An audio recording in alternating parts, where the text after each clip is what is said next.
Minute या 2.5 minute की video बनाते हैं, 1-2 मिनट में उसको वीडियो उसकी भेज देते हैं। फिर अगर वो डिलीट के लिए बोलता है तो मुझसे डिलीट चार्ज मांगते हैं।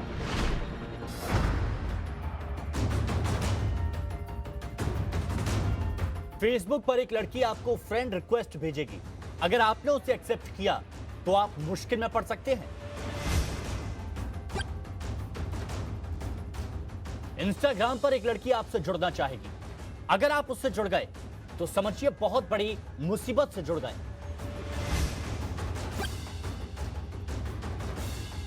फेसबुक मैसेंजर पर, इंस्टाग्राम पर, ट्विटर पर एक लड़की के जरिए आपसे नंबर मांगा जाएगा और अगर आपने नंबर दे दिया तो समझिए मुसीबत को न्योता दे दिया। व्हाट्सएप पर एक लड़की की तरफ से आपके पास वीडियो कॉल आएगा। अगर आपने उठा लिया तो आपके साथ बहुत बड़ा धोखा हो जाएगा। वीडियो कॉल के जरिए वो लड़की आपसे 30 सेकंड बात करेगी और उसी वक्त से आपकी जिंदगी में मुसीबतों का अंबार शुरू हो जाएगा।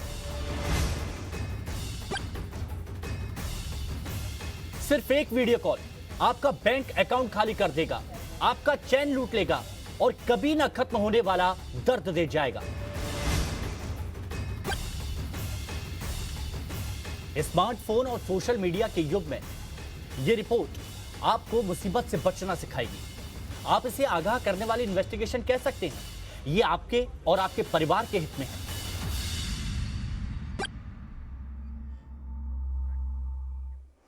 नमस्कार, आपके साथ मैं हूं मीनाक्षी कंडवाल और आप देख रहे हैं टाइम्स नाउ नवभारत पर आज ये खास रिपोर्ट जिसमें हम आपको दिखाने जा रहे हैं एक ऐसा खुलासा जो आपके लिए, आपके परिवार के लिए बहुत जरूरी है।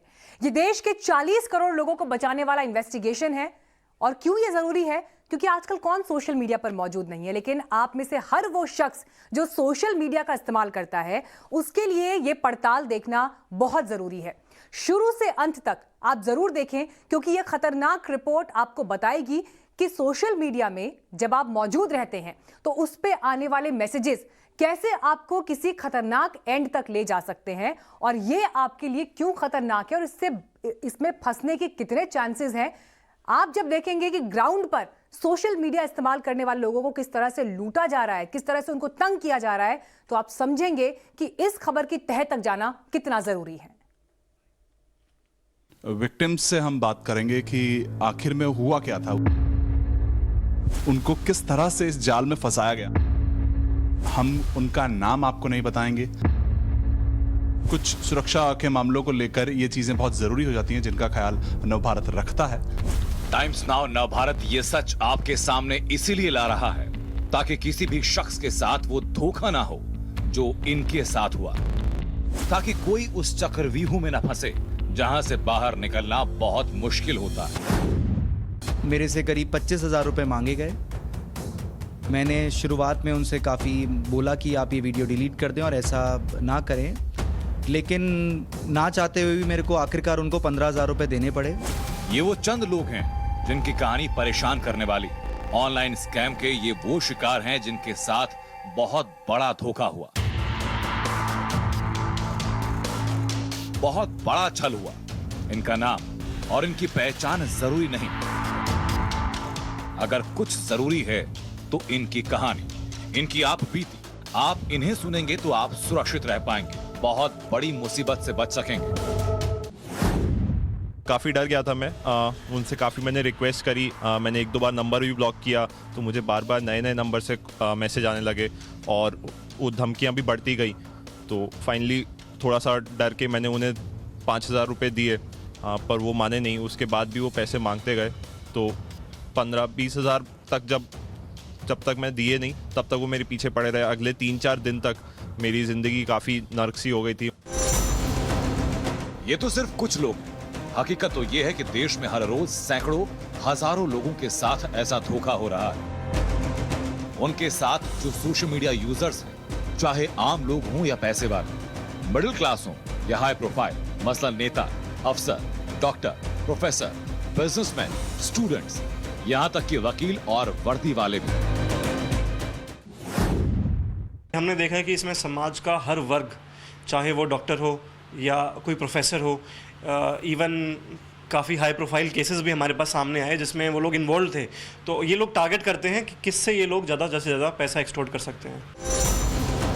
आखिर एक फ्रेंड रिक्वेस्ट, उसकी एक्सेप्टेंस और फिर एक वीडियो कॉल किसी के लिए किस तरह से काल बन जाती है।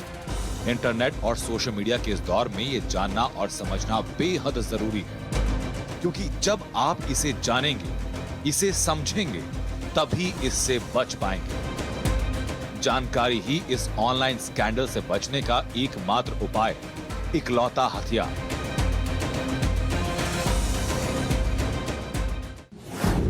सोशल मीडिया पर तमाम ऐसी प्रवृत्ति के लोग हैं जो लोग आपसे पैसे ऐंठने के लिए लगातार काम करते हैं। ये लोग आपको पहले दोस्त बनाते हैं, दोस्त बनाने के बाद आप ही को धोखा देते हैं और उसके बाद आपसे पैसे ऐंठते हैं। ये पूरा नया धंधा इनका ऑनलाइन चल रहा है। ये एक पूरी मॉडस ऑपरेंडी है जो कि ऑनलाइन काम करती है। यहाँ पर लोग चाहे वो फेसबुक, व्हाट्सएप, ट्विटर पे हों या फिर इंस्टाग्राम तक पे हों, इन चारों सोशल मीडिया ऐप पर इस वक्त खतरे में हैं, क्योंकि वो लोग आपके आकर दोस्त बनेंगे और आपको ही बाद में धोखा देंगे और आपको संभलने का मौका तक नहीं मिलेगा। इस खतरनाक खेल की शुरुआत होती है फेसबुक से। एक अनजान और आकर्षक चेहरे वाली लड़की की प्रोफाइल से फ्रेंड रिक्वेस्ट आती है और जिसने भी ये फ्रेंड रिक्वेस्ट एक्सेप्ट कर ली, समझो वो बहुत बड़ी मुसीबत में पड़ गया। फ्रेंड रिक्वेस्ट एक्सेप्ट करते ही मैसेज पर मैसेज आने शुरू हो जाते हैं, बातचीत होने लगती है और वो आपसे कई सवाल पूछती है, जैसे आप कहाँ रहते हैं, आप क्या करते हैं, आप कहाँ जाते हैं, और उसके बाद फिर वो आपसे व्हाट्सएप का नंबर मांगती है। और अगर एक बार इस लड़की को व्हाट्सएप का नंबर दे दिया तो समझिए कि वो बहुत बड़े चक्कर में फंस गया। एक फेसबुक रिक्वेस्ट, फ्रेंड रिक्वेस्ट के ज़रिए या व्हाट्सएप पे चैटिंग के ज़रिए अननोन नंबर से एक लड़की की डीपी लगाकर आपको अप्रोच किया जाता है। आम आदमी उस झांसे में आ जाता है और उनके साथ एक सेक्सुअल वीडियो चैट की जाती है और उनकी वीडियो को रिकॉर्ड करके फिर उनके साथ ब्लैकमेलिंग की जाती है। जैसे ही कोई अनजान लड़की को अपना व्हाट्सएप नंबर देता है, दूसरी ओर से एक वीडियो कॉल आती है। जैसे ही शख्स कॉल रिसीव करता है, वो ब्लैकमेलिंग गैंग का शिकार हो जाता है। व्हाट्सएप पर कॉल रिसीव करते ही दूसरी तरफ एक लड़की दिखाई देती है। अमूमन वो लड़की बिना कपड़े के या फिर कम कपड़े में होती है। उसकी आवाज भी सुनाई देती है। फिर वो शख्स को कपड़े उतारने के लिए कहती है और अगर उस शख्स ने उस लड़की की बात मान ली तो वो बहुत बड़ी मुसीबत में फंस जाता है, और अगर बात नहीं मानी तो भी मुसीबत में फंस जाता है। आखिर कैसे, हम बताते हैं।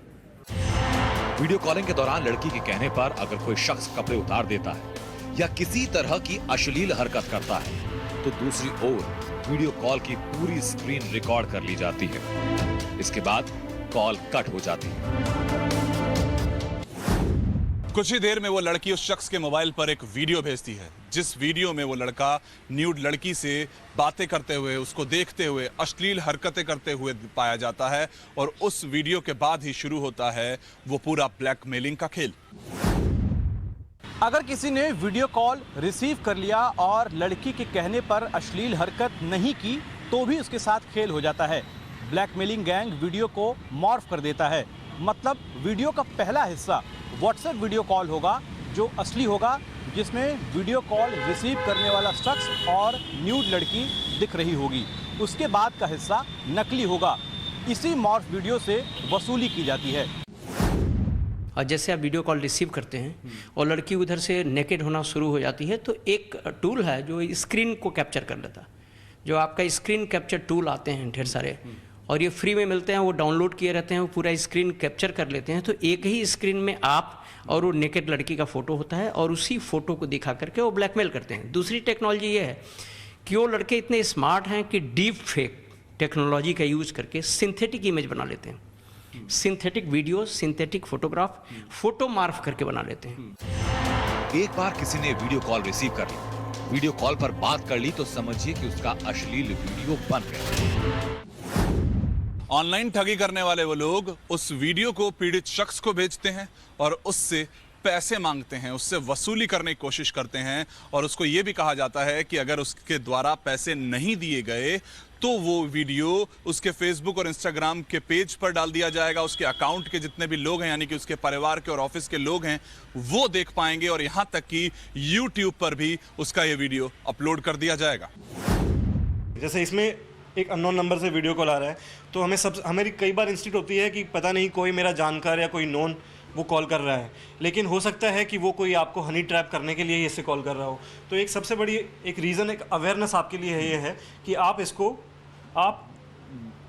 आप ऐसी कॉल्स को एक्सेप्ट ना करें। इज्जत नीलाम ना हो, शख्स बदनाम ना हो, इसके डर से वो इस गिरोह के खाते में डिमांड के मुताबिक ऑनलाइन पैसे ट्रांसफर कर देते हैं। वसूली करने में भी अपराधी बेहद होशियारी से काम लेते हैं। ये पीड़ित से बड़ी रकम नहीं मांगते, 10,000 या 5,000 रुपए की डिमांड करते हैं। रकम छोटी होती है, इसलिए लोग मुश्किल से बाहर निकलने के लिए छोटी रकम दे देते हैं, पुलिस के पास नहीं जाते। उन्हें लगता है कि अगर मामूली रकम देने से इज्जत बचती है तो ये सबसे बेहतर रास्ता। जो विक्टिम है वो खुद इन्वॉल्व होता है और उसको अपनी बदनामी का डर इतना ज़्यादा होता है कि वो कभी भी पुलिस को अप्रोच भी नहीं कर पाता एफआईआर रजिस्ट्रेशन के लिए। तो these people are actually going scot free. इनके बारे में पता नहीं चल पाता क्योंकि रिपोर्टिंग नहीं होती, तो पुलिस भी नहीं कार्रवाई कर पाती। ठग गिरोह पीड़ित से पेमेंट ऑनलाइन लेते हैं। सारा खेल ऑनलाइन होता है, शुरू से लेकर अंत तक। इसमें सबसे डेंजर बात तो यह है कि एक बार पैसे देने के बाद भी ये उगाही गैंग उस पीड़ित का पीछा नहीं छोड़ता है, उसको वापस से धमकी देता है कि आपका वीडियो अभी भी हम फेसबुक, इंस्टाग्राम, ट्विटर और यूट्यूब पे वायरल कर देंगे। तो उससे वापस से हर सोशल मीडिया ऐप के नाम पर पैसे ऐंठे जाते हैं और ये चीज जब तक चलती रहती है जब तक पीड़ित या तो पुलिस के पास नहीं चला जाता या फिर पैसे देने से इनकार नहीं कर देता। कोरोना काल में न्यूड कॉल्स से ब्लैकमेलिंग का ये ऑनलाइन स्कैंडल बेहद बढ़ चुका है। देश में ऐसे मामले 500% तक बढ़ गए हैं। अब तक 800 से ज्यादा केस सामने आ चुके हैं, लेकिन ज्यादातर लोग पुलिस के पास नहीं जाते, रिपोर्ट नहीं करते। इसलिए ऐसे मामलों की असली संख्या कितनी बड़ी है ये किसी को नहीं पता। बंदा घबरा जाता है पहले तो तुरंत, तो वो अपने बारे में बता के मामला शांत करने की कोशिश करता है, पर जैसे जैसे वो अपने बारे में बताना शुरू करता है, जो वो क्रिमिनल होते हैं वो और शातिर होते हैं, वो उस चीज़ को यूज़ करके उसको और ब्लैकमेल करते हैं। सोशल मीडिया के जरिए ब्लैकमेलिंग के इस नए मॉड्यूल से न सिर्फ पीड़ित परेशान है, बल्कि हर राज्य की पुलिस और साइबर सेल टेंशन में। उनके सामने सबसे बड़ा चैलेंज यही है कि आखिर इससे निपटा कैसे। इस खतरनाक खेल पर लगाम कैसे लगाई जाए। लखनऊ से आदर्श के साथ वरुण भसीन, दिल्ली, टाइम्स नाउ नवभारत। हम समझ सकते हैं कि जब ये खबर इस वक्त आप देख रहे हैं, चाहे अपने मोबाइल पर, चाहे लैपटॉप पर या टीवी पर, तो इस समय आप भी इस चिंता में होंगे क्योंकि आप भी सोशल मीडिया इस्तेमाल करते हैं। तो इस तरह की ठगी का असर कहीं आपके ऊपर ना पड़े या आप इसके दायरे में ना आ जाए, तो आपको किन बातों का ध्यान रखने की जरूरत है और क्या इस पे समझने की जरूरत है। तो इस बात के लिए हमारे साथ एक्सपर्ट्स जो हैं वो जुड़ रहे हैं। अमित दुबे साइबर एक्सपर्ट हैं, वो हमारे साथ जुड़ चुके हैं। हमारे साथ आईटी एक्सपर्ट पवन दुग्गल जी भी जुड़ेंगे कुछ ही पलों में। साथ ही हमारे साथ एलन राव होंगे, आप पूर्व डीसीपी हैं, वो हमें कानून की बारीकियां भी समझाएंगे।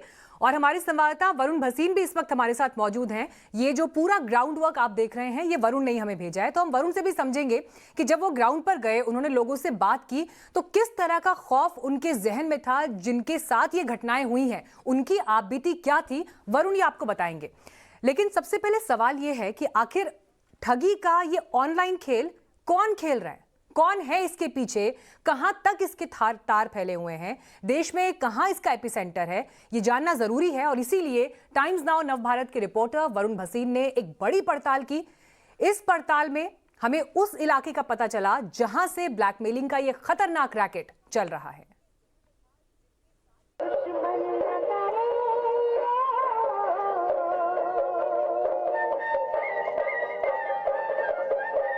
ये छोटी सी बच्ची जिस गांव में खेल दिखा रही है, वहां बेहद खतरनाक खेल चल रहा है। हालांकि इस बच्ची का उससे कोई लेना देना नहीं, क्योंकि वो खेल पर्दे के पीछे चल रहा है। सवाल यह है कि आखिर ऑनलाइन ब्लैकमेलिंग के इस धंधे को चला कौन रहा है, इस स्कैंडल के पीछे कौन है, ये चल कहां से रहा है, इसका गढ़ कहां है। टाइम्स नाउ नवभारत की स्पेशल इन्वेस्टिगेशन टीम ने जब पड़ताल की तो हमें सेक्सटॉर्शन के नए एपिसेंटर का पता चला और इसलिए हमारे रिपोर्टर वरुण भसीन वहां के लिए रवाना हुए।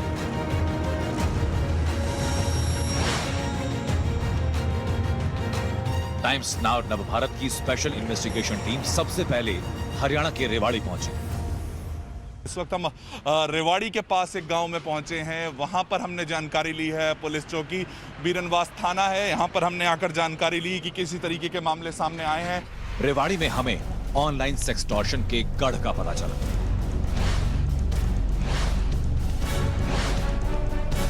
ये वो इलाके हैं जहां कई राज्यों की पुलिस आए दिन गुनहगारों की तलाश में आती रहती है। आए दिन यहां रेड पड़ती है, आरोपी गिरफ्तार होते हैं। ऑनलाइन ठगी के अड्डों की जानकारी मिली तो टाइम्स नाउ नवभारत की स्पेशल इन्वेस्टिगेशन टीम रेवाड़ी से तफ्तीश करने राजस्थान के अलवर के लिए निकल पड़ी। सेक्सटोर्शन के जो मामले हैं वो ज्यादातर एक ही जगह से, जो रैकेट अब तक पकड़े गए हैं उनका जो गढ़ था, यानी कि वो जो लोग जहां से ऑपरेट कर रहे थे वो राजस्थान में मिले हैं, वो अलवर में, भरतपुर में मिले हैं। और यहाँ पर इन छोटे छोटे गाँव में इस तरह का खेल पूरा बनाया जा रहा है, लोगों को ट्रेनिंग दी जा रही है।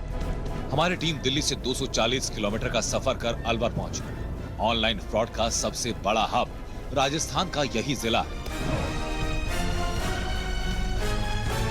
इस वक्त हम पीपरोली गांव में पहुंचे हैं, जहां सिर्फ 2 दिन पहले 10 लोगों को पकड़ा गया था। पुलिस ने खुद जानकारी दी है कि यहां पर हमने उन लोगों को कुछ मोबाइल्स के साथ, फर्जी सिम्स के साथ और इसी तरह के जो ऑनलाइन सेक्सटोर्शन का प्रकरण है उसके बीच में पकड़ा था। यानी कि आप समझिए कि वो एक्टिव नंबर थे, उनको तेलंगाना की पुलिस लेने आई थी। अब उन 10 लोगों को तेलंगाना की पुलिस अपने साथ ले जा चुकी है, यानी कि वो जो जुर्म का जो गढ़ है वो बनते जा रहे हैं। ये छोटे छोटे गाँव, अगर मैं गाँव के नाम बताऊं तो इस वक्त सैमला खुर्द की बात करूं, बझेड़ी गांव की बात करूं, सैदमपुर की बात करूं, कैमसा गांव की बात करूं या फिर मेवात की तरफ नूह गांव की बात करें, या बहुत से ऐसे इलाके हैं जो इस ऑनलाइन खेल के अब गढ़ बनते जा रहे हैं। अलवर के पिपरौली गांव के बाहर ही एक दुकान पर हमें कुछ स्थानीय लोग नजर आए। हम उनके पास गए, बातचीत शुरू तो लोगों ने जो कुछ बताया उससे यहाँ चल रहे उस खतरनाक खेल का खुलासा हो गया जिससे आजकल पूरा देश जूझ रहा है। कब से बढ़ रही है, क्या हो रहा है? मतलब कि 2-3 साल से हो रहा है ये काम। तो 2-3 साल हो गए हैं। अब तो वो फिर चीजें बदलती रहती हैं, लेकिन वो हमने खुद देख रहे हैं जैसे अब क्या लोगों के पैसा आ गया तो घर के घर बन गए। वो तो है ही, तो पैसा से तो सब कुछ पूर्णता चक्कर थी। सिखा कौन रहा है? मतलब अगर मैं देखूं गांव, आप तो देखो गांव के रहने वाले पुराने व्यक्ति, लेकिन सिखा कौन गया आपके गांव? ओपन में तो सर कोई बताता नहीं है। ओपन में नहीं बताता। अब ये तो लगा जब कोई नहीं तो ऐसा कोई मालूम नहीं हमको तो कौन के क्या कर रहा है कौन नहीं कर रहा है। अखबारबाजी होते जब हम भी नाम पढ़ देते हैं उनका। अब आपको लगता होगा कि यार मेरे गांव से पुलिस 10 लोगों को गिरफ्तार करके लेके गई है, तो आपको खुद तब पता चलता है या आपको जब मालूम पड़ता है? जब मालूम पड़ता है, नहीं तो वैसे कोई मानने को तैयार नहीं है। इस तरफ ज्यादा बढ़ता क्यों जा रहा है? मतलब ऐसा होता है कि हर 10 दिन बाद हमको दिल्ली में सुनने को मिलता है कि जी इस रामगढ़, गोविंदगढ़, ये कैंपसला, जो भी हर जगह इस तरीके के लोग आते हैं, तो कोई तो सिखा रहा है, कोई ट्रेनिंग चलने लग गई, कोई कोचिंग चालू हो गई। कुछ नहीं, ट्रेनिंग तो नहीं है। अब ये है कि जैसे लड़का है, वो पढ़े लिखे लड़के आजकल ये बड़ा मोबाइल चला, जब से सब काम खराब हो रहा है। तो सब लड़के कर रहे हैं, पढ़े लिखे लड़के जो वो कर रहे हैं। तो आपके गांव में अब जो लड़के हैं, आपको लगता ही होगा कि इनको अगर आज ध्यान देना जरूरी है, नहीं तो कल को क्या करेगा? सर अब क्या करे, अब कोई से कहें तो भी मुश्किल, ना कहे तो भी मुश्किल। अब तो बदनामी तो है ही, बदनामी तो गाँव की तो है ही। बुरा लगता है गाँव की बदनामी। सही बात है, बदनामी। आज भी ऐसा है कि वो गढ़ है, अभी पकड़े नहीं गए हैं, लोग बहुत होंगे, तो अब उनको सुधारने के लिए आप अपनी तरफ से कुछ करते हैं गाँव में क्या? नहीं सर, वो कहते हैं कि भाई भैया काम में मत करो, गांव की बदनामी हो रही है, पर पैसे इतना बुरी चीज़ है। जब मकान बन रहे हैं, कोई के कुछ बन रहे हैं, पैसे कमा रहे हो, तो अब उनको तो कोई वो से बदलाव तो अच्छी नहीं लगती, वो पैसा की बात अच्छी लगती है। इसी बातचीत के दौरान गांव वालों का वो दर्द भी सामने आया जो 24 घंटे इनका पीछा करता है। आप इतने सालों से रह रहे हो, नाम आता है अखबार में, अच्छा थोड़ी लगता होगा? अच्छा नहीं लगे साहब, बदनामी है बहुत ज्यादा, शर्म भी आती है। बाहर का आदमी आप ही पूछ रहे हो तो भी शर्म आती है। क्या शर्म आ रही है? हम पूछ रहे हैं तो अभी आपको बुरा लग रहा है कि मेरे गांव का नाम ऐसे खराब होता है? अब क्या करे, गुंडा इनका आगे नहीं चल रही, चक्कर तो ये है, वो पैसे कमा रहे हैं बस। पैसे के चक्कर में कुछ लड़के हैं, ये है, उनको सिखा गया कोई, यही गलती है, वही वाली बात है। तो क्या कर सुधारना कुछ मतलब अपने पंचायत वगैरह में कुछ ऐसा है जैसे अब ये गांव है पिपरोली, हाँ, चौकी, सरेटा, नंगड़ा, तो सबकी बदनामी, पंचायत की बदनामी, तो 2-4 बार इकट्ठे करके भी इनको समझाया कि भाई गलत काम मत करो, उससे पूरा गांव की बदनामी होती है। अब जो हुआ टाइम ना मना कर दें पीछे, फिर कोई निकल जाए तो क्या करें। ऑनलाइन फ्रॉड के इस काम को गांव के पढ़े लिखे नौजवान अंजाम दे रहे हैं। सवाल ये कि आखिर वो ऐसा क्यों कर रहे हैं? उनके दिमाग में इस खतरनाक खेल का जन्म कैसे हुआ? ये सबसे बेहतर वहां रहने वाले युवा ही बता सकते थे। इसलिए हमने इकबाल नाम के युवक से पूछा। जवाब आपके सामने। आप तो यहाँ बचपन से रह रहे हो, कैसे मतलब कि यहाँ के लोग आखिरकार कैसे इन चीजों में फंस गए? जी ऐसा, एक तो देखो जो बेरोजगारी है ना, अब जैसे माने कि जो MA BEd जो लोग पढ़े लिखे हैं, रोजगार है नहीं, तो अब उनको इस तरीके की लत में फंस गए हो। मतलब बेरोजगारी की वजह से ना फैक्ट्री में काम मिल रहा है, ना कहीं जॉब मिल रहा है, तो घर बैठे तो ऑनलाइन चलते रहते हैं। तो मामला तो गलत है ये, जो ऑनलाइन ठगी करते हैं, मेरे हिसाब में देखा जाए तो मामला बहुत गलत है। बिल्कुल। आप तो जैसे आप खुद, आपके शायद साथ के भी बहुत से ऐसे लोग हो सकते हैं, होंगे ना? क्लासमेट है मेरे, काफ़ी हैं। क्लासमेट हैं आपके? करते हैं, समझाते हैं, लेकिन नहीं मानते वो लोग। नहीं मानते? आपके क्लासमेट हैं? बोलते करें क्या, करें क्या? आखिर यहाँ रहने वाले नौजवान इस दलदल में कैसे फंसते जा रहे हैं? इस खेल के खिलाड़ियों की संख्या लगातार कैसे बढ़ रही है? इकबाल से अब इसका सच सुनिए। ऐसा हुआ कि एक व्यक्ति ने सीखा, उसने अपने दोस्त को सिखाया, उसने अपने दोस्त को, तभी इतने सारे लोग एक साथ हो जाते हैं। हाँ, वो इस तरीके से एक चैन बन जाती है, इन लोगों की एक कड़ी बन जाती है, जिसके हिसाब से चलते रहते हैं। टाइम्स नाउ नवभारत की SIT अलवर से चल रहे इस ब्लैक गेम की पूरी सच्चाई जानने पहुंची थी। बिना गांव के अंदर गए पूरी हकीकत सामने नहीं आ सकती थी, और इसलिए हमारी टीम गांव के अंदर दाखिल हुई। ये वो गांव हैं जहां पर छोटे छोटे मकान, शायद इंटरनेट भी अच्छे से नहीं आता होगा, जो नेटवर्क हैं वो हमारे फ़ोन तक में नहीं आ रहे हैं। तो आप सोचिए कि किस तरह से इन छोटी छोटी जगहों से अब वो पूरा जो प्रकरण है वो चलता है, वो ब्लैकमेलिंग का जो खेल है वो चलता है, जहां पर पूरी तरह से पक्के मकान भी नहीं है। उन जगहों पर इस तरह का अब गढ़ बन चुका है। गांव में पेड़ के नीचे खाट पर बैठे हमें कुछ लोग नजर आए। हमने इनसे बात की। इन्होंने बताया कि लड़की के नाम पर उगाई का काम गांव के चंद लोग ही करते हैं, पर बदनाम पूरा गांव है। तो गांव का नाम आया, पुलिस आती है, कुछ लोग गिरफ्तार करती है, तो क्या लग रहा है आपको? बुरा लग रहा है। बुरा लग रहा है, बदनामी हो रही है। तो क्या हुआ मतलब कि मतलब ऑनलाइन फ्रॉड ये सब, मतलब कि क्या एकदम ऐसे कैसे हो गया कि यहाँ के लोग सीख कैसे गए? गांव में कैसे सीख गए हम लोग? मतलब ये पता नहीं भाई, सब कैसे सीख रहे हैं। तो युवा हो, आपको तो समझ भी आती होंगी चीजें, तो क्या कौन कर देता है, क्या कर रहे हैं? अरे साहब इन चीज़ों कौन देख रहे हो, इन कौन कर रहा है? सब दिन बाहर गाड़ी घोड़ा रह रहा कर रहा बाहर इनका मन। तो पुलिस आई, पकड़ा, मतलब तो यहाँ पर से हो रहा है, मतलब कोई बड़े पुलिस तो नहीं पकड़ रहे, जो मुजरिम कर रही है साइड सारे सल। अगर मान मैं कर रहा हूँ मेरे घर आ रही डायरेक्ट पुलिस। हम ऐसे काम से सख्त नाराज हैं। पूरा तो लगता ही है कि गांव का नाम आता है, सब बुरा लगे। सैमलाखोड़, बझेड़ी, सैदमपुर, कैम्पसा, पिपरौली, अलवर की ये वो गांव हैं जहां से पूरे देश में ऑनलाइन स्कैंडल को बड़े पैमाने पर अंजाम दिया जा रहा है। ये रैकेट एक एक करके कई गांवों तक फैलता जा रहा है, और इन्हीं गांवों में से एक है रामगढ़।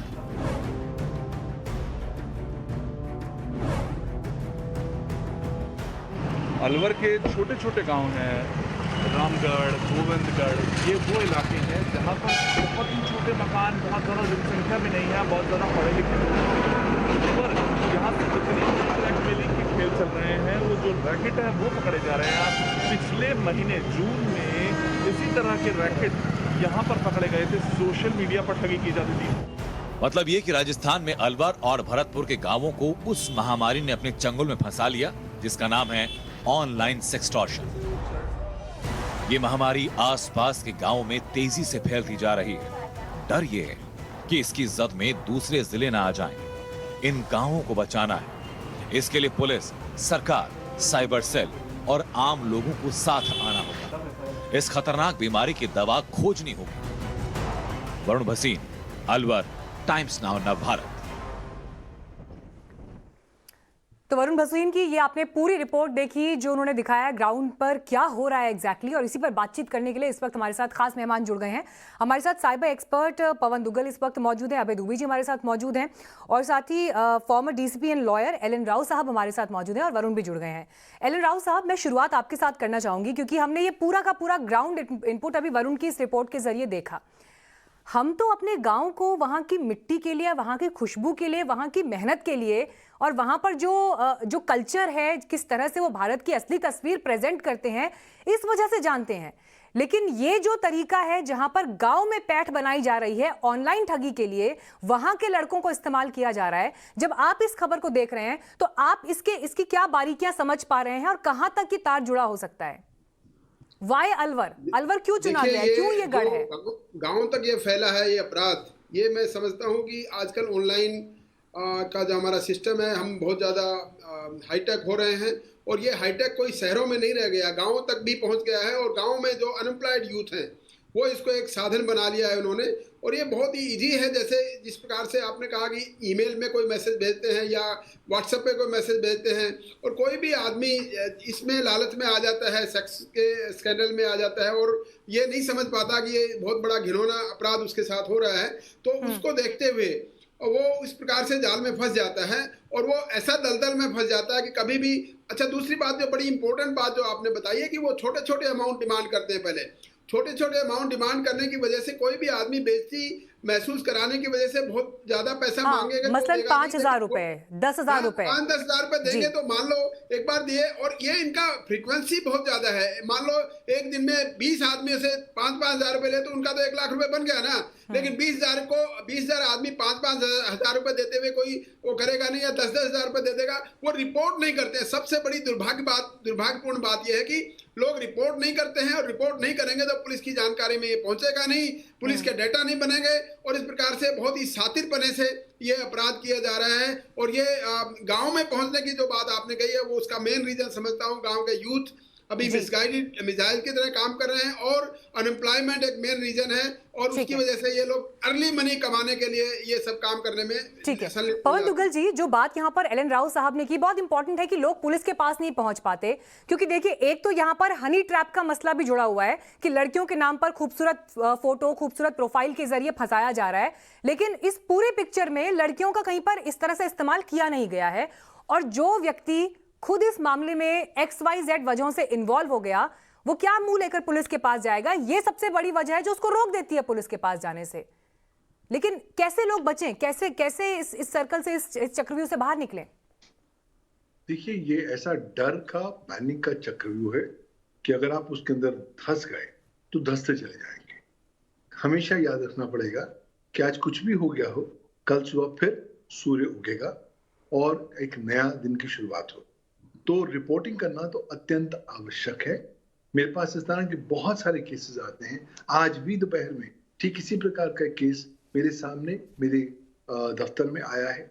और हालांकि हम एडवाइस कुछ भी करें, लोग अक्सर एडवाइस के बाद भी कोशिश करते हैं, कहते हैं अच्छा सोच के बताएंगे रिपोर्ट करना या नहीं करना। देखिए, रिपोर्टिंग जब तक आप करेंगे नहीं तब तक आगे नहीं बढ़ सकते। और अगर आपने पैसे दे दिए तो आपने कन्फर्मेशन दे दी कि आपके पास क्षमता है पैसे देने की।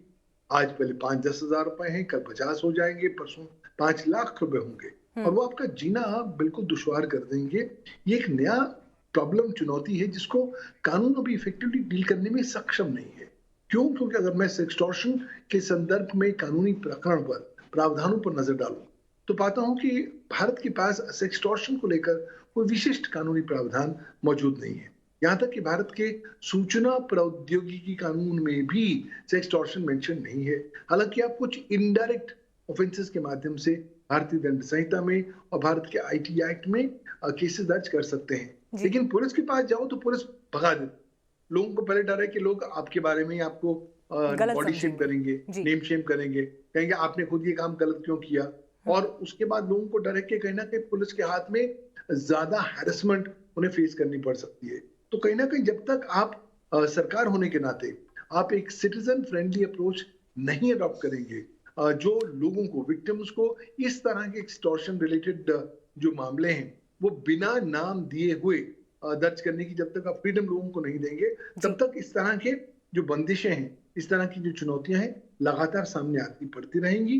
कानून में संशोधन की आवश्यकता है, लेकिन जो वर्तमान कानून है वो भी फिलहाल इस्तेमाल किया जा सकता है, लेकिन पुलिस अधिकारी वो भी नहीं करना चाहते, क्योंकि उन्हें लगता है कि ये तो माइनर्स ऑफेंस है, वो तो बड़े ऑफेंसेस के लिए पैदा हुए हैं, चाहे वो रेप, किडनैपिंग, मर्डर के सॉल्व करने के लिए हो। तो लिहाजा इन छोटे ऑफेंसेस को ना तो वो रजिस्टर बिल्कुल, ये सर आपने बहुत इंपॉर्टेंट पॉइंट यहाँ पर उठाया कि कम से कम हमें मेंटली इस बात के लिए तैयार होना होगा कि इस तरह के जो अपराध हो रहे हैं जमीन पर, उसके खिलाफ रिपोर्टिंग बहुत जरूरी है और उस तरह से उसे एड्रेस किया जाना भी जरूरी है। अभयजीत से भी मैं इस पर जवाब लूंगी और वरुण आपको बताएंगे उनकी आंखों देखी, लेकिन पहले रुक कर लेते हैं इस वक्त की हेडलाइंस का।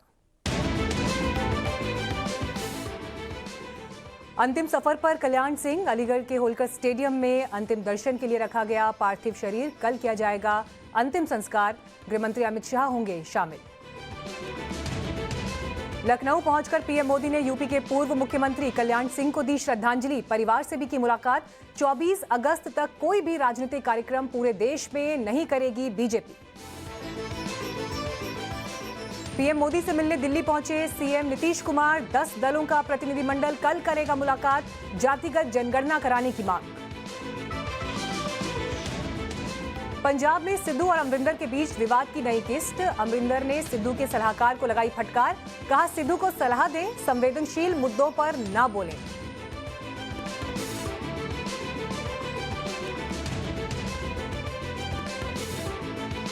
In association with Sunflame Home Appliances designed for perfection, Sunflame the clear choice. In association with Germ Off Surface Cleaner, germs off, fragrance on.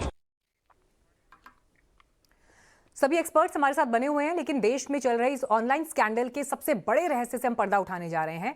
Blackmailing company का सबसे बड़ा राज फाश होने जा रहा है। ये वो हकीकत है जिसे आपको जरूर जानना चाहिए, क्योंकि जब इसे आप जानेंगे ठग गिरोह से, तभी आप बच पाएंगे। सावधानी ही बचाव है।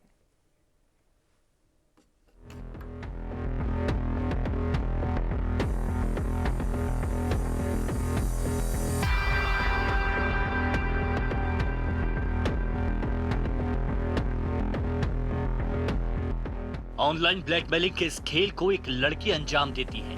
मतलब ये कि सब कुछ एक लड़की करती है। सामने लड़की अश्लील हरकतें करती दिखती है, लड़की की आवाज सुनाई देती है, लड़की ही फोन पर पैसे मांगती है, पैसे न देने पर वीडियो वायरल करने की धमकी देती है। लेकिन ये हकीकत नहीं है, जो हकीकत है वो बिल्कुल अलग है। सच्चाई ये है कि इस पूरे खेल में लड़की कहीं है ही नहीं, सिर्फ लड़की का नाम है, लड़की की तस्वीर है, लड़की का वीडियो है, लड़की की आवाज है, पर असल में ठगी के इस पूरी पिक्चर में लड़की है ही नहीं। तो सवाल यह है कि आखिर वो कौन है जो वीडियो कॉल पर बिना कपड़ों के नजर आती है, जो वीडियो कॉल पर अश्लील हरकतें करती है। आखिर कॉल पर जो आवाज सुनाई देती है वो किसकी होती है? वो सुनने में लड़की की आवाज क्यों और कैसे लगती है? इसके पीछे का रहस्य क्या है?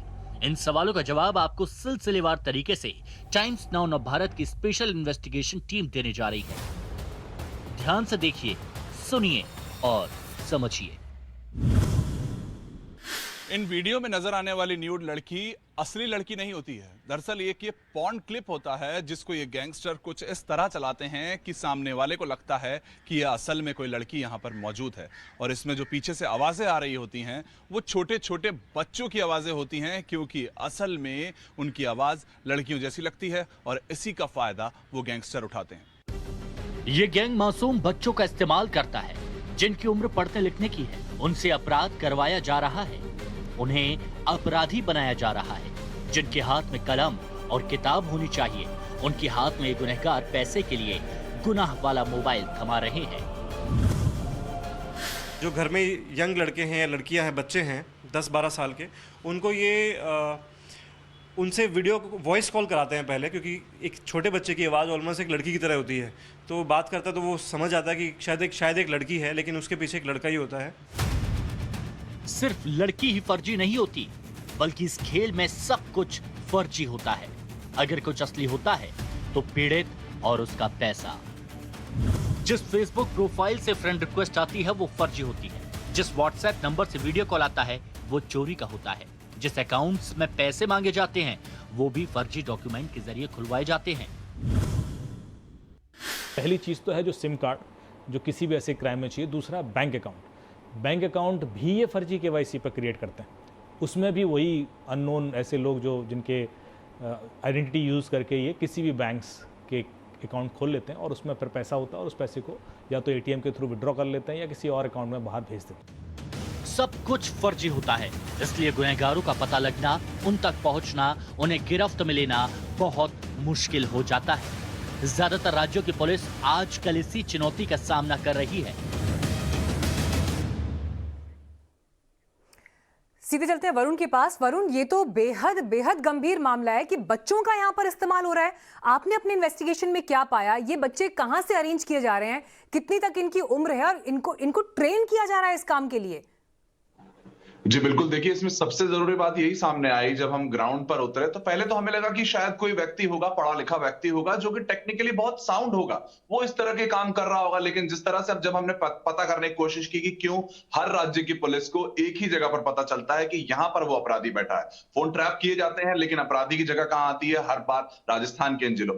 तो उसके बाद से जब हमने पूरी रिसर्च की तो ये पता लगा कि ये जो गांव में इस तरह का काम कर रहे हैं वो लोग पढ़े लिखे नहीं है, शायद वो बहुत फोन चलाना भी अच्छे से नहीं जानते होंगे, लेकिन अब उन लोगों को, उन युवाओं को, उन बच्चों को इस तरह की ट्रेनिंग दी जा रही है, उनको सिखाया जा रहा है कि किस तरह से आपको सामने वाले से पैसे लेने हैं। इसमें एक बड़ा व्यक्ति इन्वॉल्व होता है जो दिन भर उनको ट्रेनिंग देता है, शाम के समय चैटिंग कैसे करनी है, किस तरह से करनी है, इसका पूरा एक तैयार किया जाता है चिट्ठा। उसके बाद जब वो आवाज निकालने वाली बात आती है, यानी कि जो क्लिप्स के पीछे से अगर आपको आवाज निकालनी है तो वो बच्चों की आवाज का उपयोग किया जाता है, जिससे कि वो ऐसा लगे कि वो लड़की की आवाज है। और इसमें सबसे अहम यही था कि छोटे छोटे बच्चे और युवा अगर अहम इसमें हमको मिले हुए पाए गए हैं, तो यहां पर ये सबसे ज्यादा अलार्मिंग है कि 16-17 साल भी नहीं, आप सोचिए वो 8 और 9 साल के बच्चे इस चीज में है। क्योंकि उन्हें क्या किया जाता है, गांव वाले बताते हैं कि उनको 50-50 रुपए दिए जाते हैं और उनसे इस तरह की आवाज निकाल के उनको वापस घर भेज दिया जाता है। उनको इस बारे में कोई जानकारी नहीं होती है क्या हुआ उनके साथ, क्या नहीं हुआ। लेकिन अभी जो अपराधी थे, सबसे जरूरी एक सेकंड आपको मैं रोक रही हूँ क्योंकि आप बहुत इंपॉर्टेंट बात बोल रहे हैं। 8 से 9 साल के बच्चों को ऐसे काम के लिए ट्रेन किया जा रहा है। देखिए गांव में जिस तरह का सिस्टम होता है, लोग एक दूसरे को चेहरे से पहचानते हैं, लोग एक दूसरे बच्चों को जानते हैं, कौन किस परिवार का, ये सब जानते हैं। लेकिन उसके बावजूद इस तरह की घटना हो रही है तो वो क्यों रिपोर्ट नहीं हो पा रही है, पुलिस उस तक अब तक क्यों नहीं पहुंच पा रही है, ये बड़ा सवाल है। जी बिल्कुल, देखिए पुलिस क्यों नहीं पहुंच पा रही है इसका जब हमने समझने की कोशिश की तो जब हम उन जिलों में पहुंचे तो पुलिस कहती थी कि हमें इस गांव में लोकेशन मिली है, हमें पता है इस गांव में अपराधी है, लेकिन कौन से घर में है इसके बारे में पता लगाना मुश्किल हो जाता था। और यहां पर सबसे बड़ी बात थी, ये अपराधी 6-6 फुट के गड्ढे खोद के, यानी कि उसी फोन से, जिस फोन से वो इस तरह की हनी ट्रैपिंग का काम कर रहे हैं या फिर पैसे हटने का काम कर रहे हैं, वो दिन में तो उनके हाथ में रहते हैं, पूरे दिन फोन चलाते हैं जब ट्रैक होता है। लेकिन जब उनको ट्रैक करते हुए जब पुलिस गांव में आती है तो उसको 6-6 फुट गहरे गड्ढे में फोन को गाड़ देते हैं। ऐसे भी कुछ केसेस सामने आए। तो इन लोगों को पूरी जानकारी दी है, उनको बताया गया है कि आपका फोन ट्रैक हो सकता है और ट्रैक होगा तो आपको उससे किस तरह से बचना है। एक व्यक्ति बाहर शहरों में जाकर ट्रेनिंग लेकर आ रहा है और गांव वालों को दे रहा है, क्योंकि यहां पर उसके पैसे बहुत कम लगेंगे। वो सिर्फ लोगों को यह कह रहा है कि अगर आपके पास रोजगार नहीं है तो मैं आपको दिन के 200 रुपए दूंगा, और उनसे कुछ भी करवा रहा है। और बच्चों की अगर हम बात करें, 8 से 10 साल के बच्चे आजकल सोशल मीडिया पे इस तरह के जो प्लेटफॉर्म्स हैं उन पर उनको वैसे भी नॉर्मली एक वीडियो आप नॉर्मल बनवा लिए बच्चे का, उसको लगेगा शायद देखिए मैं कैमरे पे नजर आ रहा हूं, लेकिन इसी तरह की आवाजें और बच्चों को बहला फुसला कर एक तरीके के, और 8-9 साल के लोग थे, 10 साल के बच्चे थे, उनसे हमने बातचीत की। माइनर्स होने के कारण हम उनको नहीं दिखा सकते, उनकी बातचीत भी किसी को नहीं सुना सकते। लेकिन सबसे बड़ी समस्या यही थी कि हाँ वो अंकल आते हैं, हमें बोलते हैं कि आपको ये बात करनी है, इस तरह की बातें करनी है, इस तरह की आवाजें निकालनी है, और वो नॉर्मली कर देते थे। शायद उन बच्चों को इस बारे में जानकारी भी नहीं। हमारी यही उम्मीद है वरुण। देखिए आपने एक बहुत इंपॉर्टेंट रिपोर्ट और एक बहुत इंपॉर्टेंट तस्वीर देश के सामने लाई है। कम से कम राजस्थान सरकार, पुलिस प्रशासन की नजर इस खबर पर पड़े और इस तरह का काम जो हो रहा है बच्चों के हित में अब आगे प्रयास किए जाएं, क्योंकि 8 से 9 साल के बच्चों को इस तरह के अपराध की जद में आने से बचाया जाना चाहिए। अमित दुबे जी, मैं आपका रुख करना चाहूंगी। देखिए आप जब इस तस्वीर को देख रहे हैं, अब ये मामला सिर्फ और सिर्फ साइबर क्राइम तक लिमिटेड नहीं है। अब देखिए 8 से 9 साल के बच्चों को मात्र 50 रुपए के लिए ऐसे अंधे कुएं में ढकेला जा रहा है जहां से उनका पूरा भविष्य अंधकार में है। कहां चूक हो रही है? आप किस तरह से इस पूरी घटना को पढ़ पा रहे हैं? देखिए पहले तो मैं इसकी सीवियरिटी थोड़ा सा बताना चाहूंगा कि जैसे आपने कहा कि लोग पुलिस में कंप्लेंट नहीं करते, मेरे पास जो सबसे पहली कंप्लेंट आई पुलिस ऑफिसर की, पुलिस कांस्टेबल जो यूपी से था और उसको ट्रैप कर लिया गया था, और बेचारा खुद पुलिस में नहीं जाना चाह रहा था क्योंकि कह रहा था कि मुझे तो सस्पेंड कर देंगे, मुझे तो नौकरी से निकाल देंगे। तो डर सबको होता है, डर ऐसा नहीं है कि सोशल स्टिग्मा। और करीब 110 पुलिस ऑफिसर सब यूपी में पाए गए हैं जो इसमें ट्रैप हुए थे। एक प्रॉपर जो हमारे पास डेटा है, तो ये सबके लिए बड़ा खतरनाक है और इसमें बड़े बड़े बिजनेसमैन भी ट्रैप हुए हैं। जो मेरे पास लोग पहुंचते हैं वो नॉर्मली वैसे हैं जिनको जो VIPs भी हैं कई सारे उसमें, क्योंकि अचानक से वीडियो कॉल आया, उन्होंने ध्यान नहीं दिया और वो 3 सेकंड के लिए भी रिकॉर्ड हो गया तो वो रिपीट मोड में डालकर उसका 20 सेकंड का वीडियो बनाकर उनको ब्लैकमेलिंग शुरू कर देता। अब यदि कोई प्रोमिनेंट बंदा होगा, उसका 20 सेकंड का वीडियो भी वायरल होगा तो उसके लिए बहुत फर्क पड़ता है। तो पहली चीज तो इसकी सीवियरिटी बहुत ज्यादा है, इसको एक स्पेशल टास्क फोर्स की तरह टारगेट करना चाहिए, क्योंकि इसमें जैसे कि आपने कहा कि बच्चे भी इन्वॉल्व हो रहे हैं और गांव में ऐसा नहीं होता कि गांव में ये चीज पता ना हो, लोग बता जरूर नहीं रहे, पर मुझे ऐसा लगता है कि लोगों को पता जरूर होता है, क्योंकि किसके पास पैसा आ रहा है, किसका घर बन रहा है, कौन इसमें इन्वॉल्व हो रहा है, सब दिखता है। इससे पहले जामताड़ा में जो हमने देखा सेम केसेस आ रहे थे, अभी मेवात, अलवर, ये जो जितने भी बॉर्डर एरियाज है वहां से बड़े केसेस आ रहे हैं। तो ये चीज फैल रही है, अभी फैलते फैलते यूपी के कई सारे डिस्ट्रिक्ट में भी होना शुरू हो गया है। तो इससे पहले कि ये एक वायरल की तरह फैल जाए, मेरे ख्याल से इस पर एक स्पेशल फोर्स लगाकर, टास्क फोर्स लगाकर इसको कर्ब करना बहुत जरूरी है, क्योंकि इनको सिम कार्ड कौन मुहैया करा रहा है, इनको बैंक अकाउंट कौन मुहैया करा रहे हैं, उन तक पहुंचना पड़ेगा। ये तो सिर्फ क्रियान्वयन कर रहे हैं उस काम का, लेकिन इनको जो रिसोर्सेज हैं वो तो कोई दे रहा है, क्योंकि इनको 1 या 2 सिम कार्ड नहीं दिए जाते, इनको हजारों की संख्या में सिम कार्ड दिए जाते हैं। अभी हमने देखा था 4 हफ्ते पहले 16,000 सिम कार्ड उड़ीसा के एक जगह से मिले थे एक ही वेंडर के पास जो प्री एक्टिवेटेड थे। तो इतनी संख्या में यदि फर्जी सिम कार्ड सप्लाई होंगे तो जाहिर सी बात है कि इसको वायरल बनते देर नहीं लगेगी। जो एक सलाह मैं देना चाहूंगा कि जो लोग इसमें ट्रैप हो जाते हैं, अक्सर मैंने देखा है कि जी वो इग्नोर कर दें, ब्लॉक कर दें, तो बंदा 2-4 बार जरूर ट्राई करेगा आपको नंबर बदल के, लेकिन उसके बाद वो छोड़ देता है। उनको इस बात से मतलब नहीं होता कि आपकी रेपुटेशन डैमेज की जाए। हाँ, यदि आपने पैसा दे दिया तो आप बहुत बुरी तरह फंस जाते हैं। तो कोशिश ये करें कि बिल्कुल भी डिनायल मोड में जाकर और उनको ब्लॉक कर दें, उनकी उसमें ट्रैप में फंसने की जरूरत नहीं है, क्योंकि एक बार आप फंसे तो आपके पीछे पड़ जाएंगे और जितना आप उनको इग्नोर करेंगे उतना वो किसी कहीं और फोकस करेंगे, क्योंकि उनको पैसा बनाना है, उनको आपकी पर्सनल रेपुटेशन से लेना देना नहीं है। बहुत इंपॉर्टेंट ये सारे पॉइंट्स आपने यहाँ पर बताए, लेकिन जो दर्शक इस वक्त इस खबर को देख रहे हैं, इस पूरे खुलासे को देख रहे हैं, हम अपने एक्सपर्ट से इसके डूज एंड डोंट्स भी जानेंगे कि अगर आप सोशल मीडिया का इस्तेमाल करते हैं तो ऐसी कौन सी चीजें हैं जिनसे आपको बचना चाहिए, जिसके लिए आपको जागरूक होना जरूरी है। राव साहब से मैं इस पर जवाब लूंगी, दुग्गल साहब से भी जवाब लूंगी। एक छोटे से ब्रेक के बाद फौरन लौटेंगे। तमाम खास मेहमान इस वक्त हमारे साथ मौजूद हैं। हमारे साथ साइबर एक्सपर्ट पवन दुग्गल जी मौजूद हैं, साथ ही एलन राव साहब भी हमारे साथ मौजूद हैं कानून की बारीकियां हमें बताने के लिए इस पर्टिकुलर मामले में, और वरुण भसीन की पूरी रिपोर्ट है, वरुण भी इस वक्त हमारे साथ मौजूद हैं। लेकिन हमने ब्रेक से पहले भी जिस तरह से आपको दिखाया कि कैसे गांव में बच्चों से लेकर युवाओं को टारगेट किया जा रहा है ऑनलाइन स्कैम के लिए, तो राजस्थान के अलवर में ये ऑनलाइन स्कैम गाँव में कैसे चल रहा है आप ये देख चुके हैं। लेकिन हमारी इन्वेस्टिगेशन अभी जारी थी। गाँव के बाद हम अलवर पुलिस और उनके बड़े ऑफिसर्स के पास पहुंचे। पुलिस ने इस दौरान जो खुलासा किया वो हैरान करने वाला था। गांव में कम पढ़े लिखे युवकों ने संगठित अपराध का ऐसा जाल बुना था जिसे देखकर पुलिस भी चौंक गई। देखिए हमारी ये एक्सक्लूसिव रिपोर्ट।